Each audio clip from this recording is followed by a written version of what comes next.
Hi guys, happy আলি আই লৃগাং। সকলোলৈকে ফাগুন মাহৰ প্ৰথমটো বুধবাৰে আলি আই লৃগাং পতা হয়। ফাইনেলি আমি পালো কলাক্ষেত্ৰ শিলপাৰা গাঁৱত আৰু ইয়াতে আমি আলি আই লৃগাং চাবলৈ আহিছো। আহি পায়ে ভাত খোৱা জেগাত আহি পালোহি দেই, আৰু বাজনীয়ে ফোন কৰিলে এফালে সোমাই আহা, আমি ভাত খাই আছো, তোমালোকেও ভাত খাবা বুলি। আমি সোমাই গলো, বা মানুহ চাই আচৰিত, কেনেকৈ ভাত খাম। বাজনীকো মই বিচাৰি পোৱা নাই, লাষ্টত বিচাৰি পালো। আৰু অকমান টাইম যদি থকা হোৱা হলে আমি লাইন পাতিবলগীয়া হলোহেঁতেন, আৰু এতিয়া কমেই আছে। আৰু আমি ভাত খাই ওলাই গলো, তেতিয়া মানুহ লাইন পাতি আছে, মানুহক সোমাবলৈ দিয়া নাই। মানে আমি ভালে পালো আমি যে সোনকালে সোমালো বুলি। বাজনী এইজনী দেই ভাত খাই আছে, কিছুমানে থিয় হৈ ভাত খাইছে, কিছুমানে বহি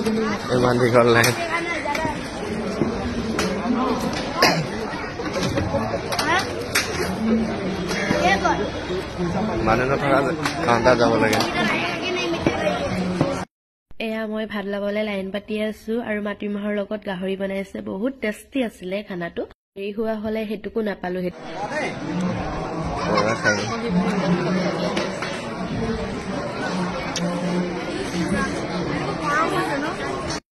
এতিয়া মই খাবলৈ আহিছো পুৰাং আপিন তৰাপাতৰ লগত বনোৱা, আৰু টেষ্টটো বেছি ভাল নাছিলে। মায়ে ঘৰত বনোৱাটো আঠা আঠা থাকে, ইয়াত কি চাউল বনাইছে নাজানো। মোৰ পৰা মই ভাত খাই আহিছিলো, তো বহুত বছৰ মূৰত মই লৃগাং চাব আহিছো কাৰণে মই অকমান টেষ্ট কৰিছো। হাজবেণ্ডক 2 পিচ মাংস পিচ লৈ দিছো। যিমান পঢ়া শুনা নতুনকে পাছ কৰা ল'ৰা-ছোৱালী আছে, তেওঁলোকক যাতে ভাল পঢ়া শুনা কৰিব পাৰি। আৰু এয়া আমাৰ চাংঘৰ, মেৰং উকুম বুলি কয়, আৰু ইয়াতে মদ চাকি আছে দেই, চাই মদ চাকি আছে। বানপানী বন্ধ কৰি দিয়ক, গৰাখহনীয়া ৰখাই দিয়ক, মিচিঙক একো নালাগে।